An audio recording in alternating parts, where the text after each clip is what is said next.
இன்று நம்ம சேனலில் சுடு சுடு மொறுமொறுன்னு இருக்கும் அரிசி பருப்பு வடை தாங்க பார்க்க போகிறோம். காப்பி டீயுடன் சூப்பராக சாப்பிடக்கூடிய இந்த ஸ்நாக்ஸ் ரெசிபி உங்களுக்கு ரொம்பவே பிடிக்குங்க.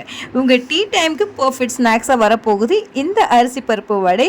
வெளியே கிறிஸ்பியாகவும் உள்ளே சாஃப்டாகவும் ஒரு தடவை சாப்பிட்டால் மறக்கவே முடியாத சுவை.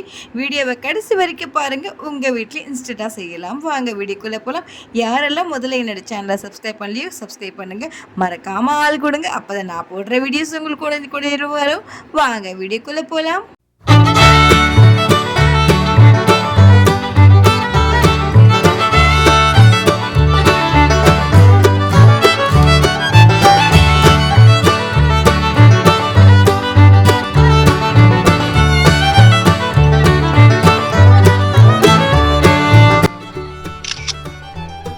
நம்ம ட்ரெண்டிங் சமையல் சேனலில் நம்ம பார்க்க போகிறது வந்து அரிசி வடை தாங்க செய்ய போகிறோம். ரொம்ப கிறிஸ்பியாக இருக்கும் அண்ட் டேஸ்ட்டாக இருக்கும். நீங்கள் ட்ராவல் பண்ணும் போது இது கண்டிப்பாக கொண்டு போகலாங்க. யாராச்சும் வீட்டில் கெஸ்ட்டு வராங்க அப்படின்னா வெறும் 10 நிமிஷத்துக்குள்ளே நீங்கள் செஞ்சிடலாம். டீ ஆகிற டைமில் அருமையாக நீங்கள் வந்து கிறிஸ்பியான ஒரு அரிசி வடை செஞ்சிடலாங்க. குழந்தைங்கலேருந்து பெரியவங்க வரைக்கும் விரும்பி சாப்பிடுவாங்க. பட் குழந்தைங்க ஸ்கூலுக்கு விட்டு வரும்போது எல்லாருமே வந்து கடையில் வந்து வாங்கி கொடுப்பாங்க ஸ்நாக்ஸு. பட் கடையில் வாங்கி கொடுக்குறத நீங்கள் அவாய்ட் பண்ணது விட்டுட்டு நீங்கள் வீட்டில் ரொம்ப எளிமையாக செஞ்சிடலாங்க. இது எப்படி செய்யுது, அதுக்கு என்னென்ன பொருட்கள் தேவைன்னு சொல்லிட்டு நம்ம அந்த வீடியோக்குள்ளே வந்து பார்க்கலாமாங்க. இப்போ பார்த்தீங்கன்னா ஒரு டம்ளர் வந்து புழுங்கல் அரிசி எடுத்திருக்கேன். ஸோ இந்த புழுங்கல் அரிசி நம்ம ஒரு பவுலில் ட்ரான்ஸ்ஃபர் பண்ணிடலாங்க. ஸோ ஒரு டம்ளர் வந்து நம்ம அரிசி எடுத்துருக்கோம், புழுங்கல் அரிசி. அதில் 1/4 டம்ளர் வந்து நம்ம துவரம் பருப்பு எடுத்துக்கலாங்க. ஸோ அதுவுமே நம்ம இதில் ஆட் பண்ணிடலாம். ஸோ அடுத்து நம்ம இப்போ அந்த ஆட் பண்ண போகிறது பாருங்கள், ஒரு 6 காஞ்ச மிளகாய் எடுத்துக்கலாங்க. ஸோ உங்களுக்கு காரத்துக்கு ஏற்ப நீங்கள் ஆட் பண்ணிக்கோங்க. ஸோ இது வந்து 2 to 3 hours நல்லா நம்ம ஊற வைக்கணும். இப்போ நம்ம இதில் தண்ணி ஊற்றிடலாங்க. நல்லா 2லேருந்து 3 மணி நேரம் நல்லா ஊறணுங்க இது. இப்போ நம்ம நல்லா வந்து தண்ணி ஆட் பண்ணிட்டோம். 2 to 3 hours நல்லா இப்போ நல்லா அடுத்து பார்க்கலாம். 2 hours later. கழிச்சு நம்ம எடுத்துட்டோம். நல்லா வந்து இந்த துவரம் பருப்புலாம் பாருங்கள், நல்லா வந்து உப்பி நல்லா வந்திருக்கு. ஸோ இந்த பாருங்கள் அரிசிலாம் நல்லா வந்திருக்கு. இந்த காஞ்ச மிளகாவும் நல்லா ஊறிருக்கு பாருங்கள். ஸோ அந்த அளவுக்கு ஊறும்போது நம்ம என்ன பண்ணலாம்னா தண்ணி இல்லாமல் இப்போ எடுத்துடலாங்க. தேவையான மசாலா நம்ம அரைச்சிக்கலாங்க. ஒரு மிக்ஸி ஜார் எடுத்துக்கோங்க. ஸோ நான் இன்றைக்கி வந்து பார்த்தீங்கன்னா ஒரு கப்பில் வந்து தேங்காய் வந்து ஸ்லைஸாக கட் பண்ணி வச்சுருக்கேன். ஸோ அதை ஆட் பண்ணிக்கலாம். ஸோ அடுத்து நம்ம ஆட் பண்ண போகிறது ஒரு கப் சின்ன வெங்காயங்க. சப்போஸ் உங்ககிட்ட சின்ன வெங்காயம் இல்லைனா கூட நீங்கள் பெரிய வெங்காயம் ஆட் பண்ணிக்கலாம். ஸோ சின்ன வெங்காயம் ஆட் பண்ணும்போது தனி ஒரு ருசி இருக்குங்க. ஸோ அடுத்து நம்ம ஆட் பண்ண போகிறது 1 டீஸ்பூன் சீரகங்க. சீரகம் ஆட் பண்ணால் நல்லா ஜீரணமும் இருக்கும், நல்லா வாசனையும் இருக்குங்க. ஸோ அடுத்து நம்ம ஆட் பண்ண போகிறது ஒரு கப் கறி லீவ்ஸுங்க. கறி லீவ்ஸ் நீங்கள் எக்ஸ்ட்ரா கூட ஆட் பண்ணிக்கலாம். ஸோ குழந்தைங்கலாம் சாப்பிடும் போது தூக்கி போட்டுருவாங்க மோஸ்ட்லி. ஸோ நம்ம கறி லீவ்ஸில் வந்து பார்த்தீங்கன்னா ரொம்ப ஸ்ட்ரென்த்தும் இருக்குது, நிறைய பெனிஃபிட்ஸ் இருக்குங்க. முடி கருகருன்னு இருக்கும். ஸோ குழந்தைங்களாம் தூக்கி போட மாட்டாங்க இந்த மாதிரி வடையில் போட்டு செஞ்சு கொடுத்தானா. ஸோ இப்போ வந்து இதை ஃபைன் பேஸ்ட்டாக நல்லா அரைச்சிடலாம். பட் தண்ணி விடக்கூடாதுங்க, ஏன்னா ஆல்ரெடியே வெங்காயத்தில் தண்ணி விடும். அதனால் தண்ணி விடாமல் அரைச்சிருங்க. ஆல்ரெடி நம்ம மசாலா ரெடி பண்ணி வச்சுருந்தோம்ல, ஸோ அதில் நம்ம இப்போ காஞ்ச மிளகாய் ஆட் பண்ணிக்கலாங்க. இப்போ நம்ம ஃபைன் பேஸ்ட்டை நல்லா அரைச்சிடலாம்.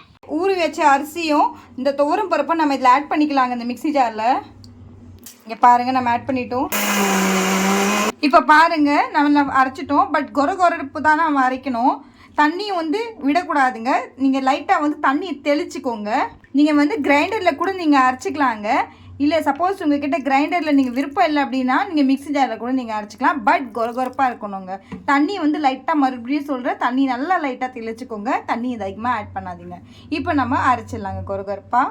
ஸோ ஆல்ரெடி நம்ம அரைச்சி வச்சோம்ல வெங்காயம், அந்த தேங்காய், அந்த சீரகம்லாம் ஆட் பண்ணி வச்சது விழுது, அதுவுமே நம்ம இதில் ஆட் பண்ணிக்கலாங்க.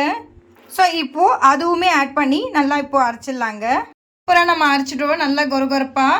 இப்போ நம்ம தனியாக ஒரு பவுலில் நம்ம ட்ரான்ஸ்ஃபர் பண்ணிடலாங்க. ஸோ இந்த மாதிரி தான் கொரப்பாக இருக்கணும். இப்போ தனியாக நம்ம பவுலில் ட்ரான்ஸ்ஃபர் பண்ணிடலாங்க. இதை எடுத்து எல்லாமே தேவையான அளவுக்கு நம்ம சால்ட் ஆட் பண்ணிக்கலாங்க. இப்போ நல்லா மிக்ஸ் பண்ணிவிடுங்க. ஸோ மொத்தமாகவே வந்து பார்த்தீங்கன்னா நான் இன்றைக்கி எடுத்துக்கிறது 1 கப் அரிசி தான் எடுத்திருக்கேன்.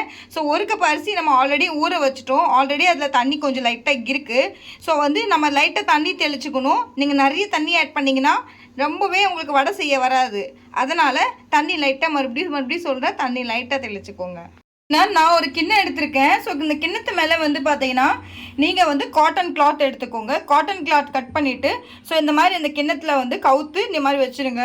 ஸோ இந்த காட்டன் கிளாத் வந்து ஈரத்தில் நல்லா நினச்சி நீங்கள் வைக்கணுங்க. ஸோ நீங்கள் வந்து இப்படி தான் எடுக்கணும் அப்படின்னு கிடையாது, உங்களுக்கு பிடிச்ச எந்த கிண்ணமாக நீங்கள் எடுத்துக்கலாம். ஸோ நம்ம ஆல்ரெடியே வந்து ரெடி பண்ணி வச்சுருந்தோம்ல அந்த மாவை வந்து நம்ம நல்லா உருண்டை கட்டிக்கலாங்க. நல்லா ரவுண்டாக வந்து கொஞ்சம் கொஞ்சமாக எடுத்துக்கோங்க. ஸோ இந்த கிண்ணத்து மேலே வச்சுட்டு ஆல்ரெடி இந்த துணியும் ஈரமாக இருக்குது. ஸோ அது மேலே வச்சுருங்க.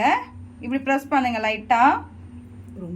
ஸோ ரொம்ப நீங்கள் மெலிசாக பண்ண வேணாம், கொஞ்சம் தடியாக இருந்தால் தான் அது நல்லா வந்து உப்பி நல்லா வரும், உங்களுக்கு பூரி மாதிரியே வரும்.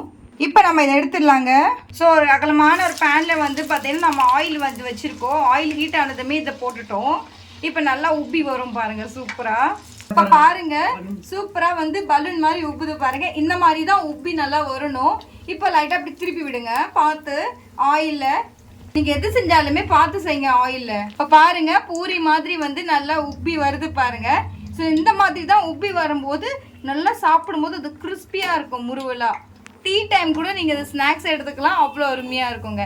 இந்த மழை காலத்தில் ஒரு அருமையான வந்து ஒரு ஸ்நாக்ஸ் ரெசிபி ரெடிங்க.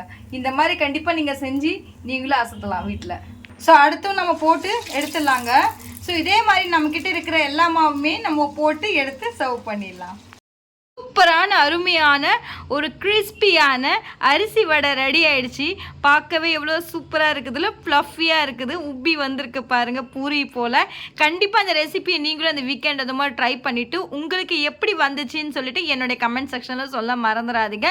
கண்டிப்பாக இந்த வீடியோ உங்களுக்கு யூஸ்ஃபுல்லாக இருக்கும்னு நினைக்கிறேன். ஏன்னா வரப்போகிற இப்போ தீபாவளியும் ஆயுத பூஜை நாளன்று கண்டிப்பாக இதை நீங்கள் செஞ்சு கொஞ்சம் டிஃப்ரெண்ட்டாக அசத்தலாம். கண்டிப்பாக இந்த வீடியோவை சேவ் பண்ணி வச்சுக்கோங்க. இப்போ பாருங்கள் உங்கள் முன்னாடி நான் எடுத்து காட்டுறேன். வாய் இப்போவே உருது, சாப்பிடணும் போல இருக்குது பாருங்களேன் எவ்வளோ உப்பி வந்திருக்கு. ஆனால் உள்ள ஒன்றுமே கிடையாதுங்க, அவ்வளோ ப்ளஃபியாக இருக்குது.